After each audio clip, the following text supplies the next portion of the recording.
hal yang berkaitan juga dengan kelemahan pilihan raya ini, kerana dengan sendirinya saya dah jawab, bukan saja teguran-teguran dibangkitkan juga oleh Perdana Menteri mengenai senarai nama pengundi dengan menyebut kenyataan pengusi SPR tadi, ialah tentang undi awal dan undi post yang tidak ada pengawasan, walaupun dijanji oleh Parlimen, dijanji di dalam Parlimen, dijanji oleh SPR. Semua pengundi awal boleh dipantau, dicek. Sampaikan Datuk Wan Ahmad mengatakan, aku nak peluk peti pun tak apa peluk, tunggu dalam lokap polis. Tapi bila diminta untuk masuk, tidak dibenarkan. Jadi maknanya hal ini, walaupun Wabi Kanga kata tidak semestinya ini penipuan kerana itu dijaga oleh polis, tetapi yang dijanji di dalam Parlimen dan dijanji oleh PSC tak dilaksanakan. Dan ini melibatkan ratus ribu pengundi, 500,000 undi awal dan undi post. Jadi sebagai contoh, tentu rakan-rakan oleh Muhammad UMNO terutamanya menyebut, selalu ulang lah FPTP ni, first past the post, seolah-olah kita tidak faham. Kita faham tentang proses pilihan raya dan juga undi majority minority di beberapa kawasan. Tetapi soal yang lebih pokok ini ialah cara pendaftaran pengundi dan beberapa kejanggalan yang kita sebut sebentar tadi. Dan ini maka berkaitan dengan apa yang disebut oleh Pandan, apakah yang dijamin oleh Perlembagaan Persekutuan. Titah Tuanku Yang di-Pertuan Agong ialah kita SPR ini melaksanakan tugas yang diamanahkan oleh perlembagaan, maka kita harus tunjuk kesetiaan. Tapi perlembagaan juga menetapkan pelantikan itu oleh Yang di-Pertuan Agong untuk apa? Untuk melaksanakan pilihan raya yang enjoys public confidence. Dan sekarang ini secara meluas, tentu Yang Berhormat di sebelah sana akan mengatakan ini kerana hasutan. Tapi hasutan ni kalau tidak berlakukan angka dengan angka dan kenyataan, seperti dakwat kekal. Saya pengalaman saya matampau, sebaik dia keluar mengundi, terus di kedai-kedai kata, boleh basuh, bersih. Semua tahu. Dan ini sahaja akan menimbulkan persoalan kerana janji itu tak dapat ditunaikan, dilaksanakan. Saya tidak akan ulang usul yang dibawa oleh PSC di Parlimen yang diluluskan setelah perbahasan panjang dan panas, keluar majority minority report. Jadi kita anggap sekurang-kurangnya, walaupun kita tidak setuju dengan laporan itu, sekurang-kurangnya yang diusulkan oleh Parlimen dengan persetujuan majority ahli BN dilaksanakan. Itu tidak dilaksanakan. Ini yang menyebabkan kita pertikai, lebih-lebih lagi kerana kewibawaan ahli-ahli Suruhanjaya yang membuat kenyataan yang agak keterlaluan. Ia dipertahankan oleh rakan-rakan Yang Berhormat dari BN semata-mata kerana dianggap memihak. Tapi saya tidak fikir itu wajar.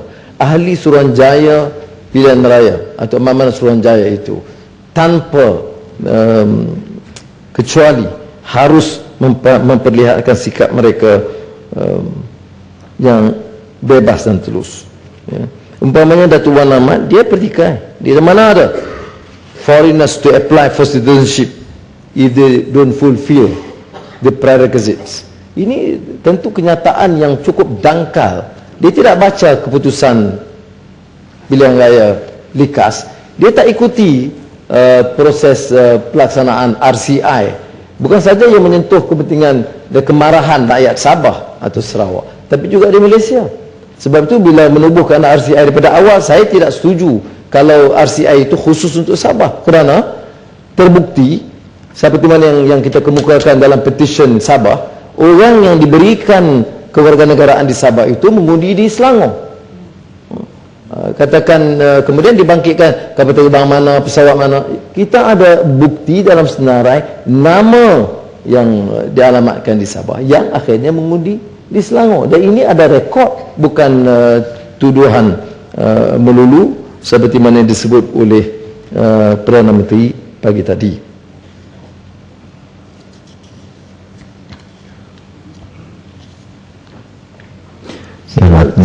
dalam masa setengah jam. Ya. Dan untuk pilihan raya saya sentuh ini, kemudian besok saya rumuskan soalan lain. Saya nak selesaikan ini dulu. Contoh, kerana saya tengok yang Muhammad Kanga memang nak teliti betul. Saya bagi contoh umpamanya. Padang besar. Padang besar, so minta maaf. Ya. Teringat Kanga. Ya.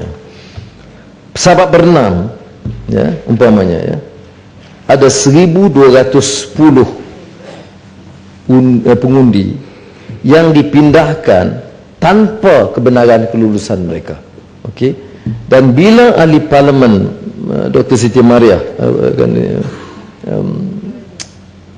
Kota Raja, minta maaf, Kota Raja bangkitkan perkara ini dan bawa rombongan, maka barulah dihentikan, ya, langkah tersebut. Bila dihentikan, tetapi 1,210 itu sudah pun masuk ke Sungai Besar.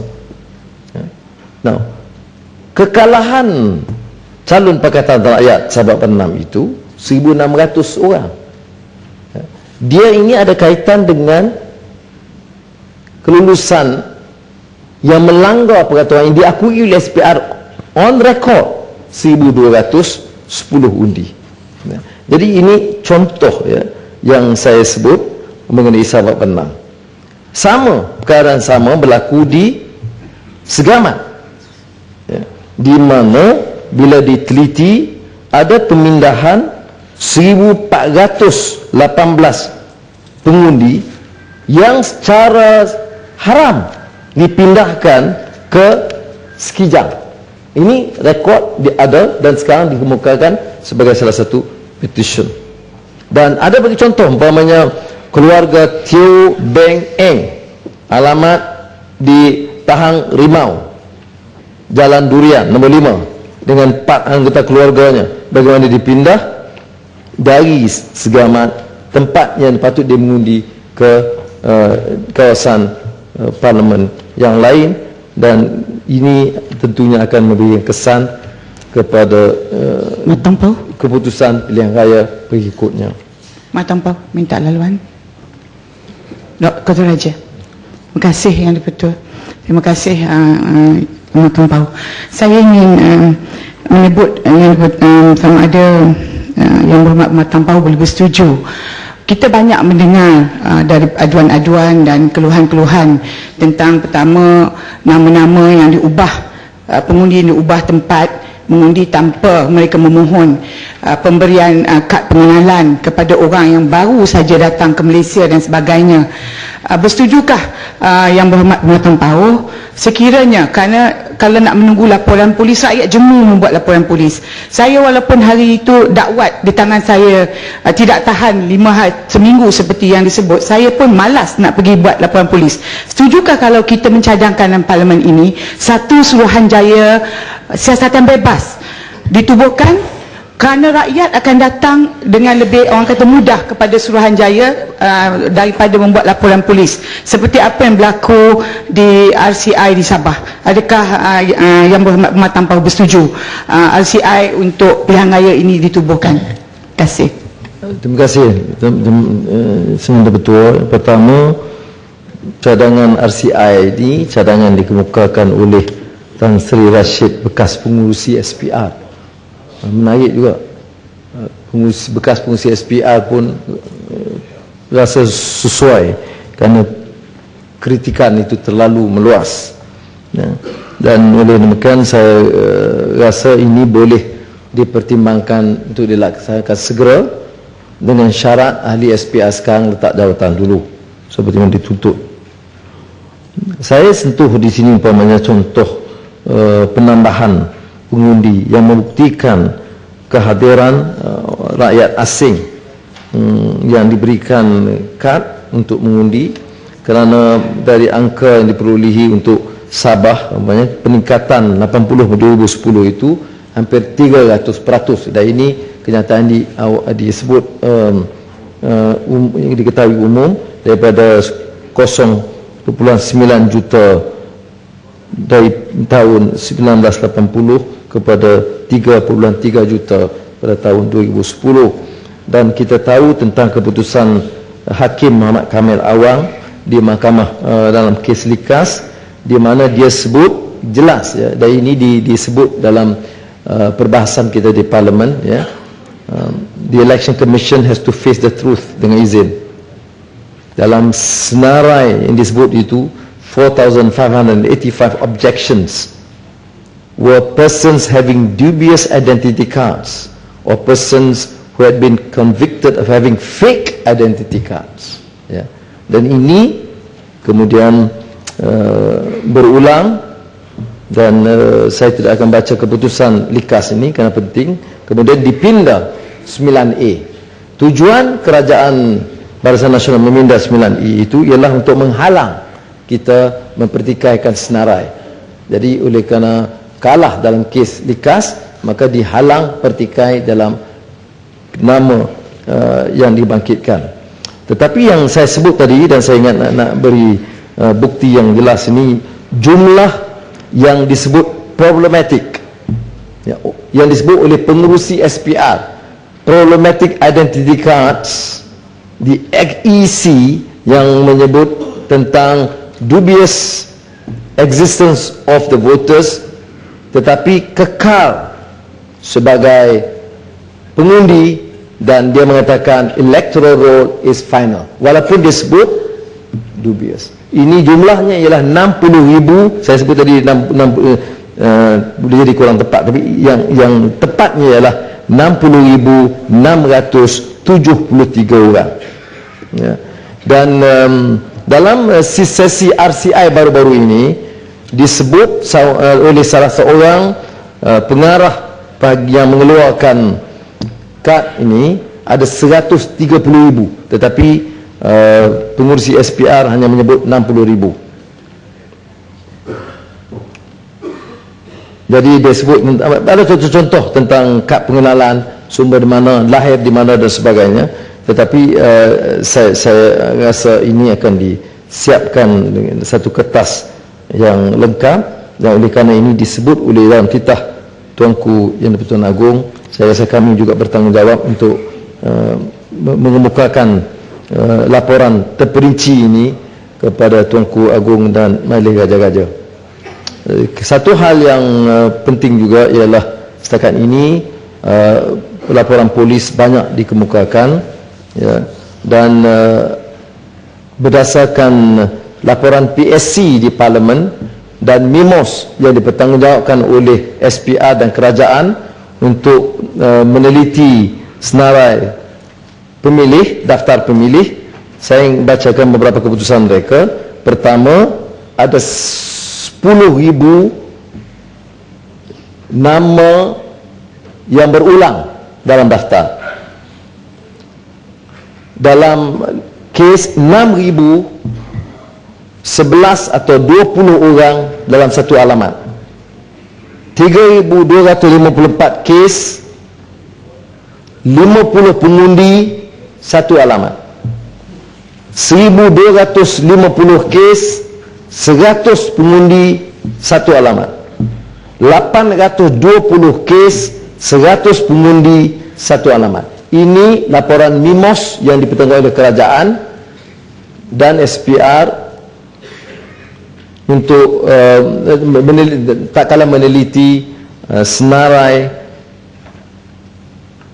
pengundi atau daftar pengundi. Pematang Saya mau tahu. Cukup lah Muhammad. Ya. Habiskan petang ni ya. Boleh, Saya boleh extend. Saya boleh sambung Minta 15 laluan. minit daripada sekarang yang membantu habiskan. besok. Masuk lah. Tak payahlah besok. Dia habiskan. Besok soal lain ni SPR je. Dah yang Muhammad dah ambil 2 jam. Ya, yang saya dah bagi 15 minit, besok saya sambung. tak boleh habiskan 15 minit sekarang ni. I can extend until 15 minutes more ya. Selalu belum pernah lagi kita makan ditahan. Ada selalu dah. Dah 2 jam lebih ya. Lepas saya bagi laluan banyak, saya ambil setengah, yang lain semua. Itulah masalahnya itu yang laluan banyak sangat. Jadi saya bagi 15 minit besok. Minta sikit pematang Habiskan bau. sampai 5:30. Okey. Saya tidak ulang Pematang dakwah bau. kekal. Minta sikit laluan. Pematang bau sikit je. Sikit.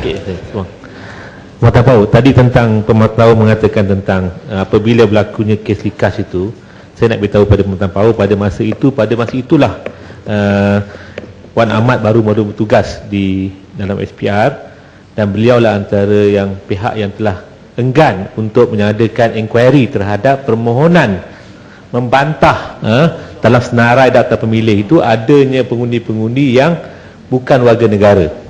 Saya melihat kepada nota keterangan dalam kes itu.